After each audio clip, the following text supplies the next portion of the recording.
93% loh Mas. Mas bisa bayangkan kalau itu ditutup. Kami petani sawit mengatakan juga ya antara dua tipologi ini harus saling tolong-menolong. Petani sawit plasma juga sangat tertolong dengan adanya PKS Tapak Kebun. Ada koreksi, pengkoreksi harga dia. Betul. Sebaliknya kami juga tertolong dengan adanya itu. Jadi namanya saling support gitu loh. Ngapain? Jadi ini sebenarnya modus dari korporasi-korporasi yang tidak bertanggung jawab. Artinya itu tidak persoalan, dibuatnya persoalan baru supaya mendapat perhatian. Sok diperhatikan. Kemarin kan waktu rapat di Kementan kan saya bilang, kalian tidak hidup sendiri di industri sawit ini, ada petani swadaya yang tergantung buahnya kepada PKS Tapak Kebun. PKS Tapak Kebun ini diantar yang busuk pun digiling. PKS Inti Plasma udah bisa, tolak. Coba bayangkan banyak petani kecil-kecil yang nggak ngerti, pakai karung diangkatnya ke pabrik PKS Tapak Kebun di kilo, dapatlah dia 25.000. Antarlah ke pabrik PKS Inti Plasma, gerbang aja udah diusir. Kenapa? Karena mereka tidak terima yang begituan. Apalagi sekarang kita akan menuju B50. Negara butuh loh. PKS Tapak Kebun lah menyelamatkan itu nanti. Kenapa? Karena yang busuk pun digiling dia. Yang rendah kualitasnya untuk FAME atau biodiesel.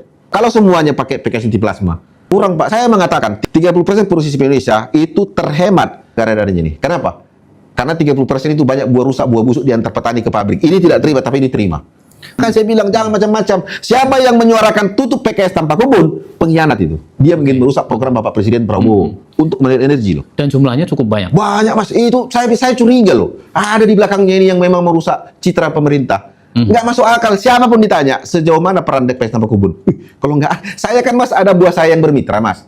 Kebun kami koperasi ada juga yang swadaya. Bermitra lebih mahal. Marahkah yang tidak bermitra karena lebih rendah? Enggak, happy. Lah kalau happy kenapa kamu suruh tutup? Emang lo udah dirugikan? Kan tidak. Saya hanya mengatakan PKS Tapak Kebun, masa depan petani swadaya.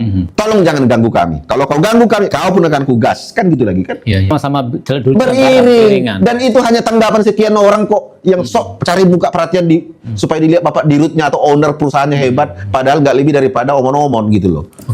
Kami dari Asosiasi Petani Kelapa Sawit yang membawa dua tipologi petani swadaya dan petani sawit plasma mendukung kedua tipologi ini harus bergandengan tangan. PKS Tapak Kebun masa depan petani sawit swadaya, PKS Inti Plasma masa depan petani sawit yang berplasma. Semuanya punya jalur supplier buah. Ini harus sejalan seiring untuk mendukung program Kementerian Energi Bapak Presiden Prabowo. Dan bulan depan Juli kita butuh 20 juta ton CPO untuk dicampur untuk itu. Semua kita butuhkan. Jangan saling mencela. Berjalan untuk satu tujuan, Indonesia hebat. Negara mendapat manfaat, korporasi mendapat manfaat, petani sejahtera. Terima kasih, siap.